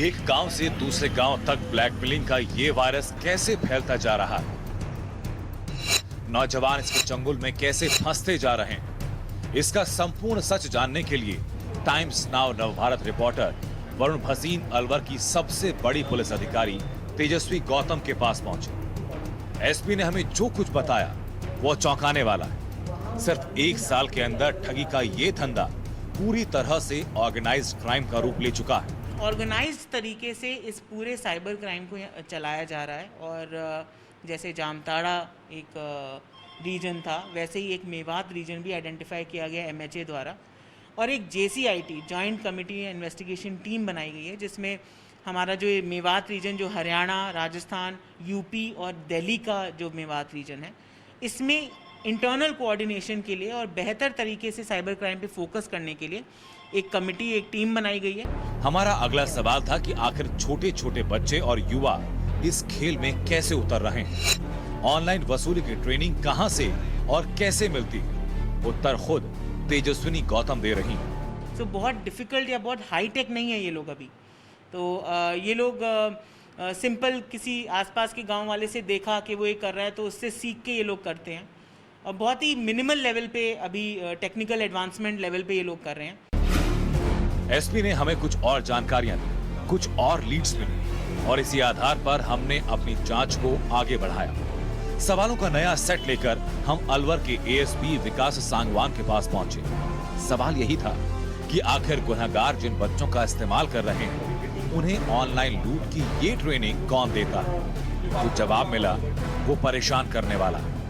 यंग लड़के एक ट्यूशन की तरह सेंटर चला रहे हैं जहाँ पे वो ऑलमोस्ट अनपढ़ बच्चे हैं, उनको 10 साल के, 12 साल के, 15 साल के हैं, उनको यूटिलाइज कर रहे हैं, उनको ट्रैप में इसमें फंसा रहे हैं और उनसे फिर ये इस तरीके के साइबर एक्सटॉर्शन वाले केसेस भी। सुना आपने, गाँव में कोचिंग क्लास की तरह ट्रेनिंग क्लास चलती है जिसमें छोटे छोटे बच्चों को ठग विद्या का हर दांव पेच सिखाया और समझाया जाता है। इस तरह के स्कैंडल से एक युवा पैसे कमाता है, अमीर बनता है, उसकी जिंदगी बदल जाती है, तो दूसरे भी जल्दी और शॉर्टकट तरीके से रईस बनने के लिए इसी राह पर निकल पड़ते हैं। ये चीज़ किसी एक दिन नहीं हुई है, it has happened over time. Like 1 साल हो गया, 2 साल हो गया, गांव में कोई एक सीख कर आता है, उसके बाद वो देखता है कि उसने बहुत कम समय में करीब 1 साल के अंदर ही करोड़ों रुपए तक कमाया है। जिस घर के पास खाने तक रोटी के लिए पैसा नहीं था, आज वो उसके पास आलीशान घर है, गाड़ी है, तो किसी भी को भी ये लुभा रहा है। सबसे हैरान करने वाली बात ये कि जो युवा इस धंधे में उतर चुके हैं वो ये मान रहे हैं कि वो जो कुछ कर रहे हैं वो कोई क्राइम नहीं है। हमने प्लान किया कि हम लोग इन गाँव में पंचायतों तक जाएंगे और उन लोगों को समझाएंगे कि किसी से ये कोई तरीका नहीं है, जिस तरीके से आप ये कर रहे हैं वो एक अपराध है, क्योंकि अभी तक लोगों को इस चीज़ की अनुभूति भी नहीं है कि वो एक अपराध कारित कर रहे हैं। एक साइबर सेक्स एक्सटॉर्शन एक तरह का एक्सटॉर्शन है जो कि आईपीसी के प्रावधानों के अनुसार इसके दंडनीय है। सेक्सटॉर्शन के खेल को खेलने वालों की यही वो सोच है जिसकी वजह से सिर्फ 1 साल में ऑनलाइन ठगी के मामलों में बेतहाशा बढ़ोतरी हुई। ऑनलाइन ब्लैकमेलिंग का ये धंधा कितनी तेजी से फैलता जा रहा है इसका अंदाजा आप इसी बात से लगाइए कि हर महीने दूसरे राज्यों की पुलिस 40 से 50 केस के सिलसिले में अलवर आती है। अलवर पुलिस से मदद मांगती है, गुनहगारों को गिरफ्तार कर अपने साथ लेकर जाती है। जिसमें हम लोग रेड प्लान करते हैं, ऐसे गाँवों को चिन्हित करते हैं जहाँ पे इस तरीके की एक्टिविटी की हमें इन्फॉर्मेशन मिलती है। हम लोग डिकॉय ऑपरेशंस करते हैं और जो FIRs हमारे पास लोगों से आती है उन पे एक्ट करते हैं। और दूसरा तरीका है कि जहाँ पे दूसरे स्टेट्स में इस तरीके की FIRs दर्ज हुई हैं पर उनकी लोकेशन यहाँ पे आ रही है, वो टीम जब यहाँ पे आती है तो हम उनको फुल सपोर्ट करते हैं। और अभी तक तेलंगाना, आंध्र प्रदेश, उड़ीसा, वेस्ट बंगाल, मध्य प्रदेश, महाराष्ट्र, इन सब की जो पुलिस की टीम्स आई हैं उन सबको हमने सपोर्ट किया है और वो यहाँ से मुलजिम भी पकड़ कर लेके गई हैं। यानी बहुत बड़े लेवल पर ये खेल चल रहा है। हर रोज हजारों लोग इसका शिकार हो रहे हैं, लेकिन सिर्फ 10% केस ही रिपोर्ट होते हैं।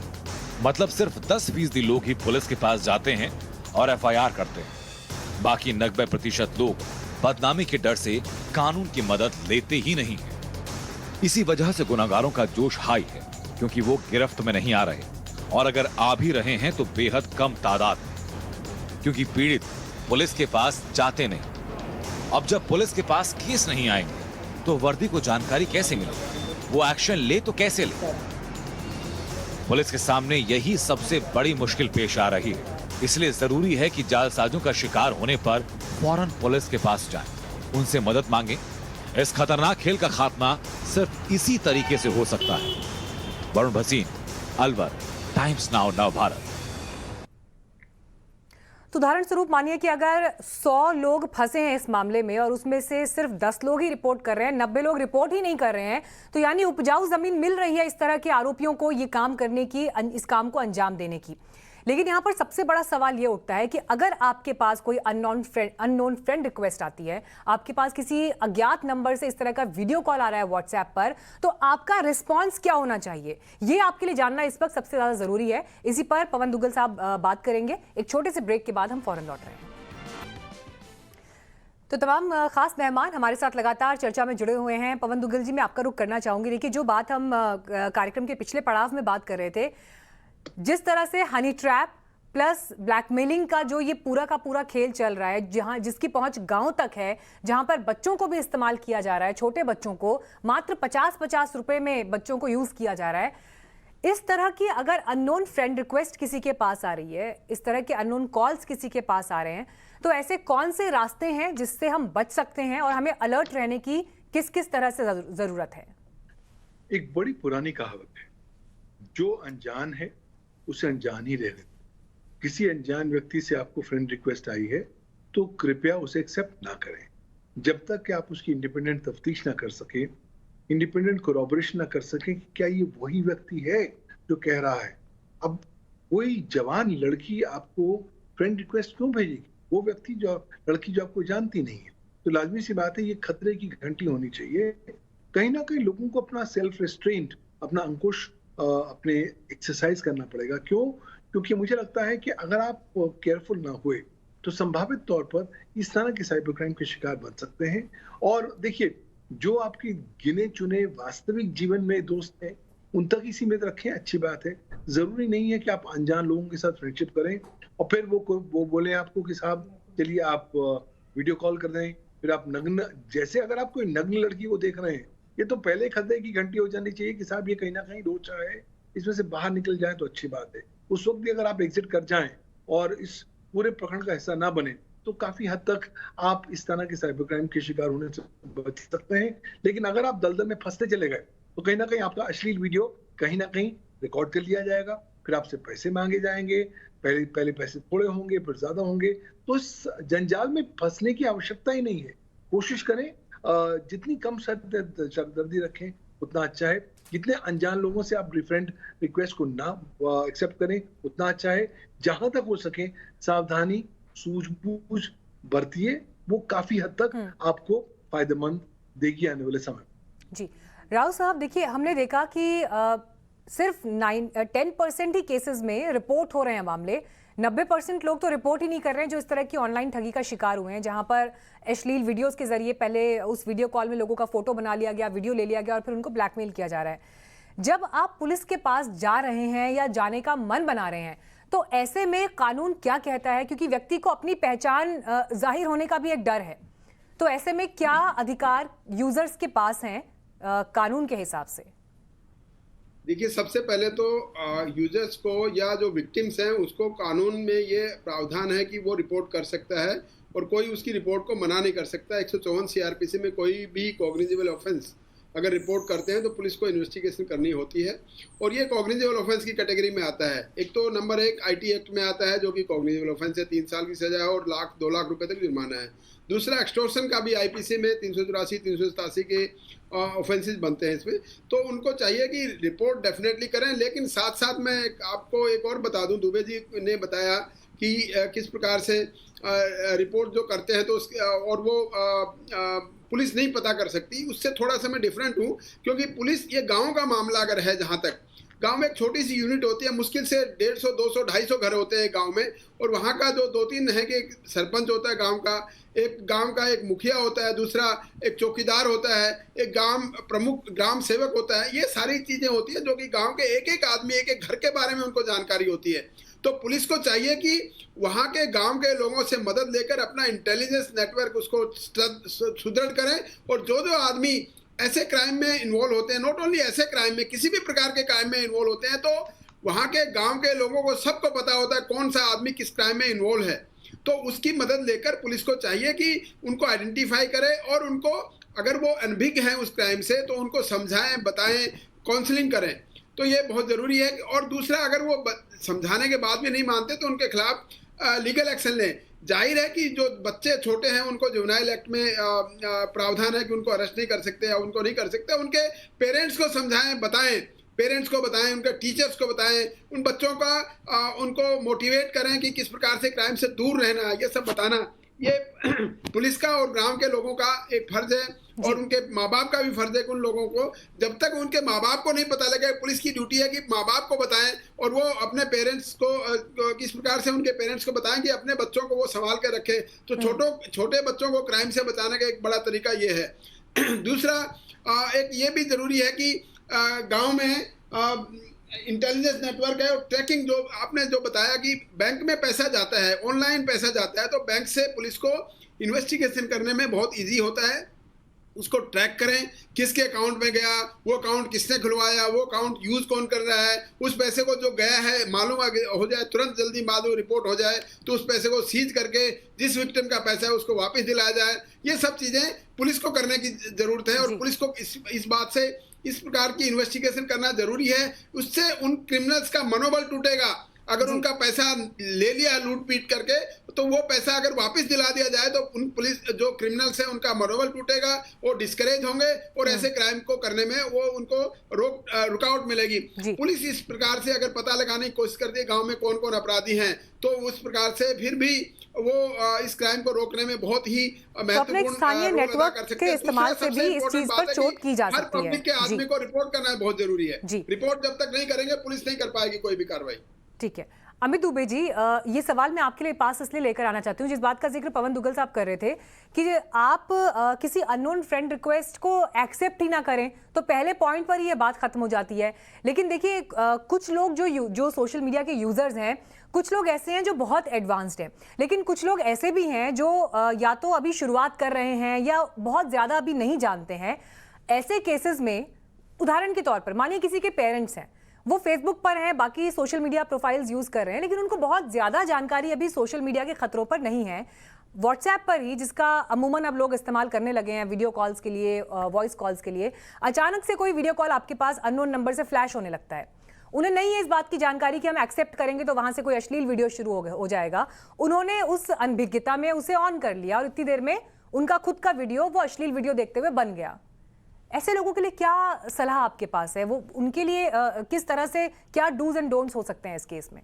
देखिए, मैं ऐसे केसेस में एक बड़ी सिंपल सी सलाह देता हूँ लोगों को कि अपने फ्रंट कैमरे पर एक छोटा सा टेप लगा के रखें। खासतौर से जो लोग भी बहुत ज्यादा बिजी होते हैं और अनकॉन्शियसली कॉल पिक कर लें, क्योंकि गलती से भी कहीं, क्योंकि ये सिर्फ व्हाट्सएप पे कॉल नहीं आ रही, इंस्टाग्राम पे आ जाती है, फेसबुक पे आ जाती है, तो अब आप एकदम से अननोनली बिजी हैं और कॉल पिक कर लिए और थोड़ी देर आप घूर के देखेंगे उतने में ही वो वीडियो रिकॉर्ड हो जाता है, तो वो मुसीबत बन जाती है। तो मेरे ख्याल से एक टेप लगा के रखें, जरूरी नहीं जब उसको आपको, स्पेशली क्योंकि आप बहुत ज्यादा वीडियो कॉल करते भी नहीं है, जब आप करें तो उसको हटा लें।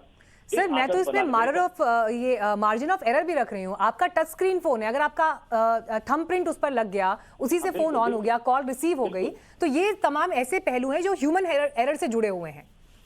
बिल्कुल होता है और गलती से कई बार हो जाता है। कई बार लोग लैपटॉप का कैमरा ऑन रहता है, जैसे मैंने वरुण जी को दिखाया था कि एक लिंक भेजकर आप लैपटॉप का कैमरा ऑन कर सकते हो। अब किसी ने अचानक से, कई बार लोग व्हाट्सएप लैपटॉप पर भी चला रहे होते हैं, कोई लिंक आ गया, क्लिक कर दिया, लैपटॉप का कैमरा ऑन हो जाएगा और उनको पता भी नहीं पड़ेगा क्योंकि वो साइलेंटली ऑन हुआ है। तो ऐसी चीजें बड़े खतरे के लिए आपको वो करती हैं, फंसा देती हैं। तो मेरे ख्याल से कैमरे को टैप करके रखें, चाहे वो लैपटॉप का हो चाहे मोबाइल का हो, तो काफी हद तक आप बचे रहेंगे। बाकी जो राव साहब ने अभी कहा, बिल्कुल मैं उनकी बात से एग्री कर रहा हूँ कि गांव के अंदर लोगों को पकड़ना बड़ा आसान है, उतना मुश्किल नहीं है, क्योंकि गांव में लोगों को पता होता है। और जो घर बड़े बन रहे हैं, जिन लोगों का पैसा आ रहा है, जाहिर सी बात है छुप के तो हो नहीं रहा है पैसे का इस्तेमाल। मुसीबत जहां है वो क्या है कि ये सिस्टम बड़ा ऑर्गेनाइज्ड है। ये ऐसे लोग नहीं है जो इंडिपेंडेंट है और कर रहे हैं और इनको पकड़ लेंगे बड़ी आसानी से, क्योंकि पीछे एक पूरा सिस्टम इनको सपोर्ट कर रहा है, जो इन्हें ऐसे सिम कार्ड अवेलेबल करा रहा है, ऐसे बैंक अकाउंट दे रहा है जो इनके नहीं है, उनसे कहा जाता है इन पर पैसा दिलवा दीजिए, आपको कैश पहुंच जाएगा। तो ये जो सिस्टम है मेरे ख्याल से उसको भी पकड़ना पड़ेगा, क्योंकि बच्चों को रोक लोगे आप, इन लोगों को भी पकड़ लोगे, जेल में भी रख लोगे, पर भी सिस्टम कल के दिन किसी और सिटी में जाके वो ऑपरेट करने लगे तो फिर वो बढ़ता चला जाएगा। तो मेरे ख्याल से एक फोकस पुलिस का इस पर भी होना चाहिए कि ये लोग कौन है जो इनको पीछे से सिम कार्ड या बैंक अकाउंट अवेलेबल करा रहे हैं, इन पर फोकस बहुत जरूरी है। क्योंकि इसमें हो सकता है कि टेलीकॉम, बहुत इंपॉर्टेंट पॉइंट ही आपने उठाया, हो सकता है बैंक के एम्प्लॉय इन्वॉल्व हो जी। वरुण, इसी सवाल को वरुण मैं आपसे चाहती हूँ कि आप जरूर आंसर करें। बहुत इंपॉर्टेंट पॉइंट अमित जी ने यहाँ पर उठाया है कि कहाँ से ये इनके पास सिम कार्ड्स आ रहे हैं, जबकि हम देखते हैं कि एक सिम कार्ड खरीदने के लिए आपको कितने तरह के आईडी प्रूफ देने पड़ते हैं, उसके बाद जाके आपको सिम कार्ड मिलता है। एक सिम कार्ड अगर आप एक आम आदमी खरीदने जाए मार्केट में, तो बैंक अकाउंट्स को लेकर ये जिस तरह की तस्वीर है ये भी सवालों के घेरे में है। लेकिन मैं देख रही थी कि जिस समय आप एसपी से बात कर रहे थे तो उन्होंने बड़ी डिटेल में सब चीजें बताई कि कैसे ये पूरा नेटवर्क काम कर रहा है। और सिर्फ यहाँ पर अलवर राजस्थान की बात नहीं है, मेवात की बात नहीं है, उन्होंने तेलंगाना का जिक्र किया, उन्होंने आंध्रा का जिक्र किया, उड़ीसा का जिक्र किया, एमपी का जिक्र किया कि उन राज्यों से भी साइबर क्राइम्स के लिए पुलिस ऑफिशियल्स आए हैं और उन्होंने कांटेक्ट किया है। यानी ये नेक्सस सिर्फ एक राज्य विशेष तक सीमित नहीं है, उससे आगे तक इसकी तह जा रही है। ये लोग जिस तरह से काम कर रहे हैं, इनके पीछे कौन लोग हैं, इसको लेकर पुलिस जब अपना इन्वेस्टिगेशन बढ़ाती है तो क्या उनके सामने तस्वीर खुलकर सामने आती है? जी बिल्कुल, देखिए जब हमने इस पर रिसर्च करना शुरू किया तो शुरुआती दौर में हमने एक जगह के लोगों की शिकायतें हमारे पास आई, उस पर काम शुरू किया, एक राज्य मिला। कुछ दिनों बाद और लोगों की आई तो पता चला कि ये तो दूसरे राज्य में है। तो इसमें रैकेट दर रैकेट निकलकर सामने आए हैं कि जो सिम कार्ड वाली बात कर रहे हैं अमित दुबे जी, वो बिल्कुल जो उन्हीं की तरफ से सबसे पहले मुझे पता चला था कि सिम कार्ड किस तरह से सबसे ज्यादा इतने ज्यादा नंबर्स में मिल रहा है मार्केट में। उसके बाद दूसरी सबसे बड़ी बात आती है लोगों के लिए जो जागरूकता वाली बात है कि आप अपना फोन नंबर कहीं पर भी दे देते हैं, जो कि आपके लिए बहुत बड़ी प्रॉब्लम हो सकती है।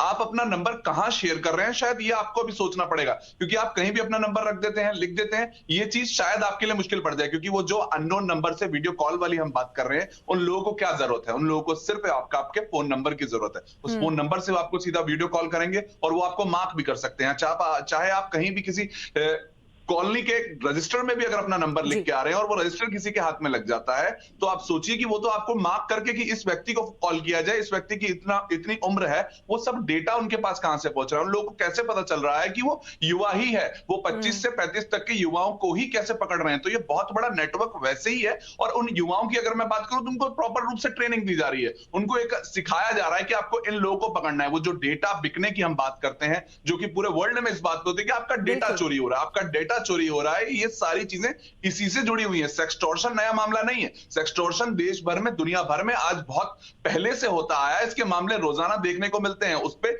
जागरूकता होती है। लेकिन अब ऑनलाइन सेक्सटॉर्शन एक अपने आप में बड़ी बात है, जो लगातार बढ़ता जा रहा है। और वरुण, गांव तक इसकी पहुंच होना, नन्हे बच्चों तक इसकी पहुंच होना, ये वाकई अपने आप में बेहद चौंकाने वाला मामला है। और इसलिए जरूरी है कि आप इस पर सतर्क रहें। आपको एक रिपोर्ट दिखाते हैं जिसमें आपको सतर्क रहने के लिए कुछ सुझाव भी हैं। सवाल ये उठता है कि कैसे इन ठग गैंग से आपको बचना है, तो कुछ सवालों के जवाब आपको इस रिपोर्ट में जरूर मिलेंगे।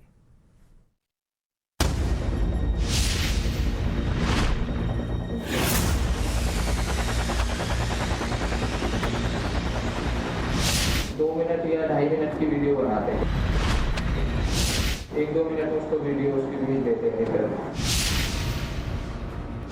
और वो डिलीट के लिए बोलता है, मुझसे डिलीट चार्ज मांगते हैं। ये उस आरोपी का स्टिंग है जो उस गुनहगार का कबूलनामा है जो ऑनलाइन स्कैंडल का रैकेट चला रहा था।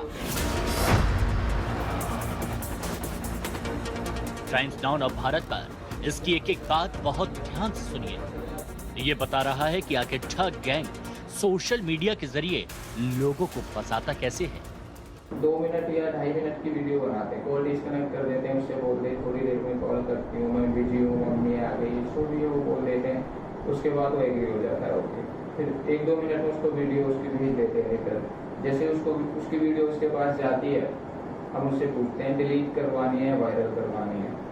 अगर वो डिलीट के लिए बोलता है, मुझसे डिलीट चार्ज मांगते हैं। वो पूछता है कितना, हमने एग्जाम्पल 10,000 मांग लिया, तो वो 10,000 के लिए तो एग्री होगा नहीं कभी भी। वो बोलेगा मेरे पास 1000 है, 500 है, फिर हम उस पर एग्री नहीं होंगे, मुझे इतने नहीं चाहिए, इतने ही चाहिए। फिर वो अगर हमने 10,000 वो एग्री हो गया पैसे देने के लिए, तो 10 में से हाफ पेमेंट तो कर ही देता है। अब इसी आरोपी से सबसे काम की बात सुनिए।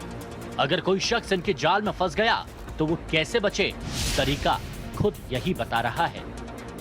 जिसके पास पैसे ही नहीं होते, फिर वो यही बोलता है कर दे जो करना है। गाली भी देते हैं बहुत सारे कि मेरे को डिलीट नहीं करवानी, वायरल करो आप इसको, मेरे को लिंक भेजो, मेरे को फेमस होना है, ऐसे भी बोलते हैं। फिर हम कुछ नहीं करते, वीडियो हमारे पास होती है, हम डालते भी नहीं है। सुना आपने, वीडियो बनाकर ये सिर्फ डराते हैं, धमकाते हैं, ब्लैकमेल करते हैं, पैसे अटते हैं, लेकिन अगर कोई नहीं देता है तो वीडियो वायरल नहीं करते हैं। आखिर क्यों? उसकी वजह भी यही आरोपी बता रहा है। यूट्यूब तो एक्सेप्ट नहीं करता वीडियो को। अगर यूट्यूब का हम वीडियो को डालेंगे तो ऑटोमेटिकली चैनल बैन हो जाता है। फेसबुक पे भी बैन हो जाता है। फेसबुक तो बैन नहीं होता है ऐसे। फेसबुक पे अगर पोस्ट डाल रहे हो, पोस्ट में क्या बैन होगा उसमें? पोस्ट डाल दो। नहीं है, क्योंकि नुडे वीडियो को हम वीडियो नहीं डाल सकते, क्योंकि हम जैसे हम यूट्यूब पे फेसबुक पे डाल। मैसेज तो भेज दोगे, मैसेज तो भेज सकते हो उसके दोस्तों को। सर मैसेज उसको दिखाने के लिए, सिर्फ धमकाने के लिए। बट फिर अनसेंड कर देते हो। अनसेंड कर देते। इस पूरे गिरोह का मकसद है लोगों से पैसे लूटना, उनसे गैर कानूनी तरीके से पैसे ऐंठना, वसूली करना। लेकिन जब सामने वाला शख्स वो पैसे देने से इनकार कर देता है तो इनके पास कोई चारा नहीं होता है। ये गिरोह उन लोगों के कोई भी वीडियो को कहीं शेयर नहीं करता है, क्योंकि वो अब अपने जो उनका पूरा मॉडस ऑपरेंडी था उसमें सफल नहीं हो पाते। 2 मिनट या 2.5 मिनट की वीडियो बनाते हैं, 1-2 मिनट में उसको वीडियो उसकी भेज देते हैं। फिर जैसे उसकी वीडियो उसके पास जाती है, हम उससे पूछते हैं डिलीट करवानी है, वायरल करवानी है। अगर वो डिलीट के लिए बोलता है, मुझसे डिलीट चार्ज मांगते हैं। वो पूछता है कितना, हमने 10,000 वो एग्री हो गया पैसे देने के लिए, तो 10 में से हाफ पेमेंट तो कर ही देता है। मतलब ये कि पहले तो आप इस कुचक्र में ना फंसें, और अगर गलती से फंस गए तो डरे नहीं, ब्लैकमेल ना हो, इन्हें पैसे ना दें, तुरंत पुलिस के पास जाएं, FIR दर्ज कराएं।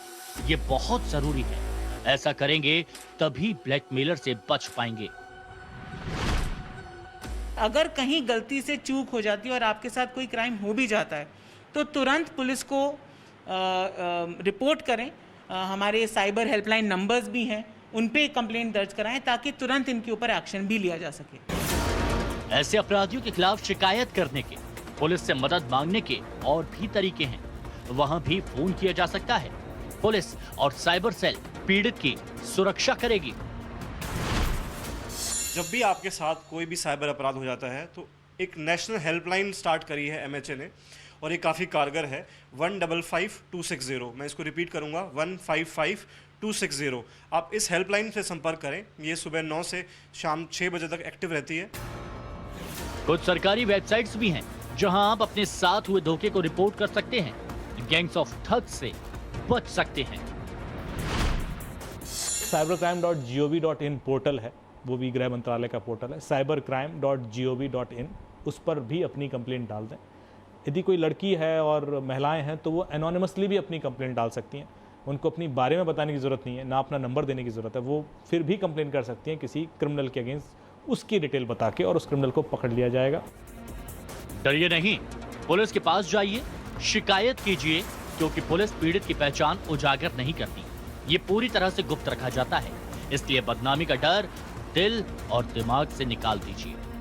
ऑनलाइन ब्लैकमेलिंग से बचने का ये तरीका उन लोगों के लिए था जो गलती से जालसाजों के चंगुल में फंस जाते हैं। अब वो लोग ध्यान दें जो सोशल मीडिया पर बहुत एक्टिव रहते हैं। ऐसे लोग सोशल मीडिया पर अनजान लोगों की फ्रेंड रिक्वेस्ट एक्सेप्ट ना करें। सोशल मीडिया प्लेटफॉर्म पर अपनी पर्सनल डिटेल्स शेयर ना करें, खासकर मोबाइल और व्हाट्सएप नंबर अपनी प्रोफाइल में हाइड यानी छुपा कर रखें ताकि दूसरे लोग इसे देख ना पाएं। इसके अलावा फेसबुक पर अननोन वीडियो कॉल ना उठाएं। व्हाट्सएप पर भी अनजाने नंबर से आने वाले वीडियो कॉल रिसीव ना करें। मोबाइल और इंटरनेट को रिस्पॉन्सिबली यूज़ करना है। Unknown numbers, unknown friend request से इतना ज़्यादा इन्वॉल्व नहीं होना। अपनी पर्सनल डिटेल्स कभी भी सोशल मीडिया पे शेयर नहीं करनी, क्योंकि कौन कब उसको मिसयूज़ कर ले हमें नहीं पता। तो ये एक लौता ऐसा क्राइम है जिसे मैं मानती हूँ कि हम लोग प्रिवेंट कर सकते हैं। सूत्रीय फॉर्मूला यही है कि सावधान रहें, सतर्क रहें, सोशल मीडिया का इस्तेमाल करें, लेकिन जिम्मेदारी के साथ। अगर आप ये करेंगे तो ठगों और ठगी से बचेंगे। वरुण वसीन, अलवर, टाइम्स नाउ, नव भारत। मैं अपने एक्सपर्ट्स के पास जाऊं, लेकिन उससे पहले वरुण, एक रिएक्शन में यहाँ पर आपसे चाहूंगी। देखिए, जिस तरह से ये वीडियो कॉल्स आ रहे हैं और वहाँ दूसरी तरफ से जो अश्लील वीडियो या अश्लील तस्वीर दिखाई दे रही है, क्या इस पूरे मामले में किसी तरह से पॉर्न कंटेंट का क्रिएशन भी जुड़ा है? इस कंटेंट को क्रिएट भी किया जा रहा है? जी बिल्कुल। देखिए, अगर इसमें हम समझें तो ये जो चीज चालू हुई, ऑनलाइन सेक्सटॉर्शन शुरू हुआ, ये कुछ लोगों ने शुरू किया, लेकिन फिर जब उन्हें पता चला कि इस चीज से पैसा बन सकता है, तो उसको पैसे, जब आसपास के गांव में पता चला कि ये व्यक्ति तो इससे पैसा बना रहा है, तो वो उससे सीख कर आया, उसने भी उस तरह काम शुरू किया। तो ये यहाँ पर क्या हुआ कि यहाँ पर पैसा बना। और उसी तरह से अगर आप पॉर्न क्लिप भेजकर या फिर बनवा कर इस तरीके की चीजें, इससे ऐसे भी केसेस शुरू हो चुके हैं। देखिए, ग्राउंड रिपोर्ट हमारा करने का यही मकसद था कि ये यहाँ से शुरू हो रहा है, इसको अगर इसी गांव में रोक दिया जाए तो शायद देश भर में और ऐसे मामले देखने को नहीं मिलेंगे। और जो आपका सवाल है वो बिल्कुल समझ सकते हैं, क्योंकि अभी बन रहे हैं लेकिन इसकी कोई पुष्टि नहीं हो पाती। जैसे हम पुलिस भी नहीं बता सकती कि इस घर में अगर कोई उपयोग कर रहा है तो कौन कर रहा है, कौन भेज रहा है, नहीं पता चलता है। एक घर में 5 व्यक्ति है, कोई फोन नंबर आप नहीं लोकेट कर सकते हैं कि 5 व्यक्तियों में से कौन यूज कर रहा होगा, क्योंकि वो 6 फीट गहरे गड्ढे में काट देते हैं। ये चीजें हैं जो पुलिस के सामने मुश्किल है, पर इसमें सबसे बड़ी जो चीज है वो ये है कि आपको जागरूक होना पड़ेगा कि आपके साथ ऐसा हो सकता है, और ऐसा हो तो आपको क्या करना है। और इसके साथ साथ जब हमने इसकी ग्राउंड रिपोर्ट शुरू की तो इसमें वो मेन रैकेट और सामने आया कि आपके गांव में ये कैंप लग सकता है कि आपको आधार कार्ड के नाम पे, जिसका आधार कार्ड नहीं है या फिर बैंक अकाउंट नहीं है, हम बनवा के देंगे। वो कैंप क्या है? वो कैंप ने आपका अंगूठा लगवाया है और वहां से वो जो सिम है, जो फर्जी सिम का रैकेट होता है, वो शुरू हो जाता है। तो एक रैकेट से हमने दूसरे रैकेट को निकाला कि ये फर्जी सिम के रैकेट भी चल रहे हैं, वो भी नकली कैंप्स लगाए जा रहे हैं, सरकार के नाम पे नकली कैंप्स लग रहे हैं गांव में, जहां से वो फर्जी सिम्स बनाई जा रही हैं। और दूसरा, जो आपका फोन नंबर है, आपका डेटा है, आपको फेसबुक वगैरह पे जो नकली पोस्ट है, नकली अकाउंट्स हैं, वो सारा रैकेट सामने आ रहा है। ये जो पूरा का पूरा जिस तरह से ये नेटवर्क फैला हुआ है, ये बहुत चौंकाता है। लेकिन पवन दुग्गल जी, रेंज देखिए, हम देख रहे हैं कि बड़े बड़े फिल्म सेलिब्रिटीज जो हैं, राज कुंद्रा का मैं यहाँ पर जिक्र कर रही हूँ, कि वो कितने बड़े मामले में फंसे जहां पर मोबाइल ऐप पर इस तरह का अडल्ट कंटेंट परोसा जा रहा है। और यहाँ इस मामले में हम देख रहे हैं कि गांव तक इसकी पहुंच है, जहां पर बच्चे इस्तेमाल हो रहे हैं, गांव का वो युवा वर्ग इस्तेमाल हो रहा है जिसके पास नौकरी नहीं है, जो खाली बैठा है, उसको पैसों का लालच देके यूज किया जा रहा है। रेंज देखिए इस कंटेंट को परोसने की और इस ऑनलाइन ठगी की या सेक्सटॉर्शन जो हम बार बार कह रहे हैं। देखिए, रेंज तो अभी और बढ़ेगी। अगर आप सोच रहे हैं कि यहाँ पर पूर्ण विराम लगने वाला है, तो ऐसा कुछ नहीं होने वाला। ये एक बहुत ग्रूमिंग इंडस्ट्री है। देखिए, जब से कोविड-19 आया है, तब से पूरी दुनिया भर में और खासतौर पर भारतवर्ष में golden age of cyber crime शुरू हो गया है। और इस गोल्डन एज और जो स्वर्णिम युग साइबर क्राइम का है, ये भी कुछ महीने नहीं रहने वाला, ये कई दशक रहने वाला है। और इस तरह के लोगों की तादादें लगातार बढ़ने वाली हैं। और क्योंकि कोविड-19 में हमने देखा है कि वो भारतवासी आज इंटरनेट पर आ गए हैं जिन्हें कुछ भी प्रशिक्षण नहीं है, कुछ भी आभास नहीं है इंटरनेट के बारे में, तो कहीं ना कहीं वो बहुत जल्दी वल्नरेबल टारगेट बनते जा रहे हैं। आवश्यकता है ज्यादा जागरूकता फैलाने की सरकार द्वारा, क्योंकि जितने आप लोगों को जागरूक बनाएंगे उतना आप उन्हें सशक्त बनाएंगे। और अगर उन्हें जागरूकता होगी नहीं, तब कोई दिक्कत की बात ही नहीं है। देखिए, हम लोगों ने एक प्रकरण प्रारंभ किया है, उसका नाम है cyberlawuniversity.com। उसके तहत हम लोग छोटे छोटे courses cyber law, cyber crime और साइबर सुरक्षा पर लोगों को ऑफर करते हैं, ताकि वो आप किसी भी प्रणाली से, किसी भी आप सेक्टर से क्यों ना हो, आप अपने साइबर स्किल्स को अपडेट कर सकते हैं। जितनी ज्यादा आप कैपेसिटी बिल्ड करेंगे, जितनी ज्यादा जागरूकता लोगों में फैलाएंगे, वही एकमात्र रास्ता है। आप कानून को सख्त करना चाहें कर लीजिए, उसमें टाइम लगेगा, और वो भी ओवरनाइट फिनोमेनन नहीं है। और हो भी गया तब भी उसका बहुत असर नहीं पड़ने वाला। ठीक है, कानून को इफेक्टिवली इन्फोर्स करने की जरूरत है और लोगों को साथ मिलाकर। सर, मैं कार्यक्रम के अंतिम पड़ाव पर हूं, तो बाकी दोनों मेहमानों से भी मैं एक एक क्लोजिंग रिमार्क लूंगी। राव साहब पहले आप, फिर उसके बाद अमित दुबे जी बोलेंगे। Closing remark sir. जी मीनाक्षी जी, सबसे इम्पोर्टेंट चीज जो अभी दुग्गल साहब ने बताई कि अवेयरनेस की जरूरत है, और आपके इस प्रोग्राम से कितने लोगों को अवेयरनेस मिली है, मैं समझता हूँ आपके, मैं इसको धन्यवाद देता हूँ आपके प्रोग्राम को इसमें डिस्प्ले करने का। और उसके साथ साथ सरकार की और जो गवर्नमेंट एजेंसीज हैं उनको भी सबको चाहिए कि लोगों में अवेयरनेस पैदा करें, और ये जो बातें डूज एंड डोंट्स जो सबको बताया गया है उनको फॉलो करें, सिंसियरली फॉलो करें। और इस प्रकार से पुलिस की भी एक अहम भूमिका है कि जैसे आपका सिम कार्ड की बात अभी अरुण जी कर रहे थे, सिम कार्ड जो नकली सिम कार्ड है उसके लिए प्रावधान है आईटी एक्ट में, और दूसरा कम्युनिकेशन मिनिस्ट्री की तरफ से कि अगर कोई कंपनी जो प्री एक्टिवेटेड सिम कार्ड्स को एक्टिवेट करवा देती है बिना वेरिफिकेशन के, तो उन पे बहुत बड़ा जुर्माना करने का तय है। तो इसलिए प्री एक्टिवेटेड सिम कार्ड जहां भी मिलते हैं उसमें पूरी इन्वेस्टिगेशन करके कंपनी के खिलाफ भी कार्रवाई करनी चाहिए, ताकि वो दोबारा से प्री एक्टिवेटेड सिम कार्ड्स ना इस्तेमाल करें। और खास तौर से इस प्रकार से जो अपराध में पनप रहे हैं बेरोजगार, उनको रोकने के लिए पुलिस का अहम एक तो कानून के दायरे में छोटी से लेकर बड़ी मछली हर किसी को लाना होगा, तब जाकर हम ये समझ सकते हैं कि शायद ये इस पर काबू पाने में कुछ जो है मदद मिल पाए। यहाँ पर अमित दुबे जी, आपका क्लोजिंग रिमार्क, फिर मैं कार्यक्रम खत्म करूंगी। देखिए, मेरा कहना ये होगा लोगों से कि जो भी सोशल मीडिया पर अपनी एक्टिविटीज हैं उसको थोड़ा सा कॉन्शियसली आप करें, क्योंकि अभी वीडियो कॉल आ रही है, कल के दिन और भी प्रोविजन, क्योंकि हर दिन नई नई ऐप्स आती रहती हैं सोशल मीडिया पर, गेम्स के थ्रू बच्चे भी ट्रैप हो रहे हैं, उसमें भी वीडियो कॉलिंग की फैसिलिटी होती है। जैसे हाउस पार्टी है या एक जो ये वॉर गेम्स करके कुछ आया है वो उस तरह का है। तो इस तरह की चीजें भी जब यूज करें आप, जिसमें कैमरा यूज हो रहा हो, हर जगह थोड़ा कॉन्शियस है। क्योंकि मैंने ये भी देखा कि छोटे छोटे बच्चों के वीडियो बन जाते हैं, ऑफ स्क्रीन वीडियो, और उसके बाद उनके माँ बाप को थ्रेटन किया जाता है। तो उस हद तक भी चीजें बढ़ेंगी, जैसा कि दुग्गल साहब ने भी आगाह किया है कि इसकी शुरुआत है, आगे क्या क्या हो जाएगा और कैसे कैसे डराया जाएगा। इसलिए आप कैमरे वाली जो चीजें हैं उसके लिए एक्स्ट्रा कॉन्शियस हो जाए। गेम्स में कैमरे यूज होते हैं, एप्स में कैमरे यूज होते हैं, और भी बहुत सारी ऐसी चीजें हैं। इसलिए वो मेरी एक सलाह होगी कि ऐसी कैमरा आप थोड़ा सा बंद करके रखें, स्पेशली चाहे बच्चे हो चाहे बड़े हों, आप काफी हद तक इससे बचें।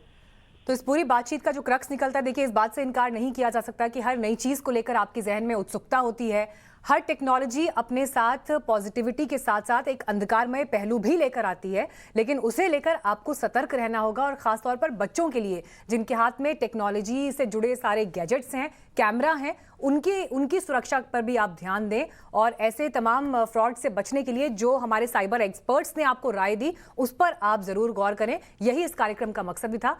थैंक यू सो मच आप सभी का हमारे साथ जुड़ने के लिए और ये समय नवभारत के साथ जुड़ने के लिए और ये तमाम डिटेल शेयर करने के लिए बहुत बहुत धन्यवाद। वरुण, आपका भी, आपकी ग्राउंड रिपोर्ट से वाकई हम उम्मीद करते हैं कि लोग जो जमीन पर हो रहा है उसे लेकर जागरूक होंगे। हमारे लिए वक्त एक ब्रेक का है, लेकिन खबरों का सिलसिला लगातार आगे भी टाइम्स नाउ नवभारत पर जारी रहेगा।